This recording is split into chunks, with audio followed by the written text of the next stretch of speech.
Happy Friday again, Achieve Virtual Education Academy teachers. This week's update is for Friday, September 16th. As you've probably noticed, without the ability to kind of send them planned like I did last year, they are coming out either Wednesday, Thursday, or if I happen to get bogged down with something, I won't release them until Friday morning. But generally, I'm trying to get them out by Thursday.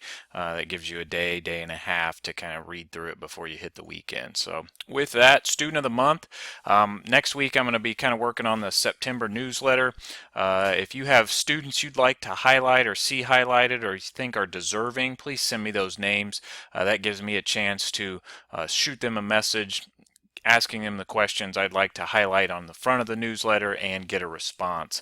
Sometimes the students are real quick to give me a response same day. Other times I have to send a follow-up, and if eventually they don't or I'm not getting anywhere with the student, I do like to have others for a backup. So please get me those names for students who you think within the first 6 weeks are doing great here at Achieve Virtual. It's always nice on the front of the newsletter when we send it out for families to see that there are other students participating in the school and that they're not alone, and that it certainly can be done well, and kind of those goals of those students.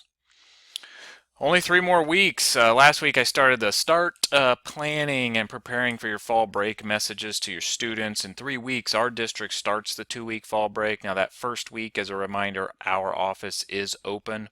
However, your online students, regardless of breaks, can continue to work. They can kind of take their breaks at any point. Now, we harp on them on attendance, but if they take a break this week and then work through fall break, that's great. The average is we need students to attend 180 days to not affect our attendance. We know that's probably not going to happen with what we've seen in the first 5 years of being open, but the more we can stress that culture and how we operate, the better. Please plan around your vacation time and communicate with your students what your availability is going to be, especially if you think there's any points where you're not going to be accessible and there's going to be some downtime from you. Please, please, please communicate that with them. Nothing's more frustrating than getting emails when we're on break from parents who are saying, hey, I haven't heard from this teacher in 2 weeks. Being gone completely for 2 weeks is a little bit much, but certainly if you communicate when your availability might be and when you absolutely won't be available, it makes it a lot easier for the parents to understand what's going on. Non-working students, there's 3 or 4 of you who keep sending me students pretty consistently over the last couple weeks. I've listed those and I've been calling each week, and then I highlight them based on what I know, and if I don't get a response, if they're over 18, we withdraw. If they're under 18, we start the missing paperwork process so we can withdraw them as missing. Unfortunately, if they just drop out and are over 18, it does influence our graduation rate, but most of those are adults at like 40 some years old, so they're not really missing children. And then the others, the missing process doesn't affect, but usually once they get that letter, it wakes them up to then do some kind of action, try to re-enroll or have that conversation with us about going elsewhere. So FYI, if you've got students in your classes that you're struggling to get a hold of, I am working through those. Last year, each semester, I had anywhere between 70 and 80. I'm up to about 30 right now from the various teachers. Some of them are duplicates and some are not. So hopefully you're seeing the same kids and it's the same small group of kids. It just isn't working, but getting that stress from the office too is always good. Keeping accurate records, I'm focusing on this, especially this fall, as we look for a way to really work on the teacher records for payouts. That first week of fall break when I'm in the office, I will be working on this, and I may even start the verification emails the week before, just because I think this time it's going to take me longer with the 2 new systems trying to track down all your kids. I may have to, in the hub, go into each of your classes, which will be frustrating for me, and also going to add time. What used to take me anywhere between 3 to 6 minutes per teacher, depending on how many kids you had, could take me 10 to 15 minutes per teacher, which obviously is going to bog me down a little bit. So I may start on this a little bit earlier, but just FYI, we're not trying to hose anybody, and we don't want to miss students that may have started but then withdrew, and certainly get you paid for those. So please, please, please, if you haven't started keeping records, start doing that before that first week of October when I start sending out the verification emails. This is to protect you. That's why I'm encouraging it. Closed full-time enrollment this past Thursday. We did close enrollment. We do it on Thursday instead of Friday. I think I mentioned this in last week's update to give Claudia and Amanda a chance to make sure we get the records and can get the students in where they are officially in there and in classes and ready to go, as opposed to we're still taking them and then we don't have records and they may never end up attending, and it's bad for record keeping. So our final number is, I don't know it yet, as of the update, but we were 216 earlier in the week. We were 210 last year, and I know we've taken on some enrollment, so I'll look to give a final number next week. But I do believe, and I'm certainly hopeful that we're a little bit bigger again than last year. We're growing slowly, but it's like 10 kids a year at this point, as opposed to, I was kind of hoping to get up another 20 or so. But we'll get there. We're growing.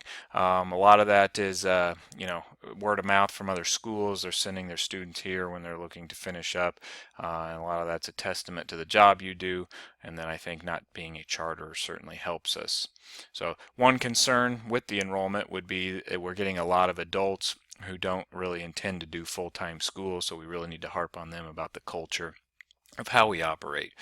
We have that conversation up front, but once they get in, just because they're an adult, don't slack on them. Keep calling, and if you're not getting them, let the office know. Back to school webinar. I advertised this last month and then I had to cancel and change because of a communication issue that we were unaware of with Skyward. Essentially, we didn't know how to send out just to the full-time Achieve students roster. So next Tuesday, the 20th, I'll be hosting a back to school family event webinar for our families who are interested in learning more about who we are, how we operate, and kind of the method to our madness of some of the testing scenarios. A lot of it does end up focusing on all the tests, especially because the spring semester is nothing but testing. And then once we get into November, we're doing AccuPlacer, to turn around December and doing ECA. So I just kind of want to keep everyone abreast of how we operate and then what our thought process is as to the organization of that testing, so it's not seemingly so crazy. So if you'd like to join, the link is there. You can certainly participate in the chat. In the past, Miss Goodnight's done it when she's available, but it's certainly not mandatory. But if you're interested in how it goes or what parents might show up, attendance is spotty. Last year we had 2. In the first one we had 10 parents join, and the second one it was 1. In the past we've had anywhere between 2 and 3 for each of these meetings I do. So hopefully we get more. I did advertise it in last month's Avenue newsletter.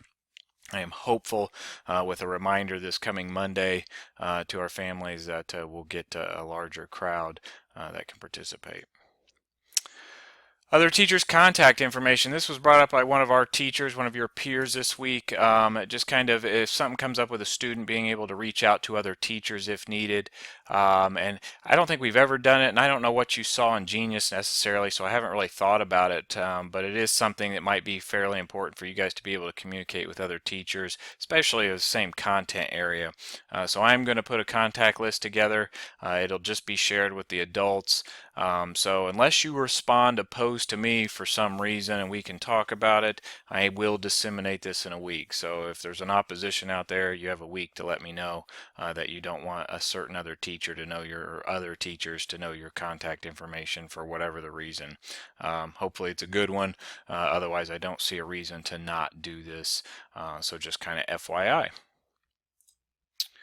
Viewing students' last visit to your class. This came up this week from Jenny Ackroyd, or actually I think it was last week, and I had already done the video, so I didn't re-add it in. But as you're looking through your missing list and non-working students in your classes, some of the information I'm giving back is I'll respond looking up their progress and the last time they logged in.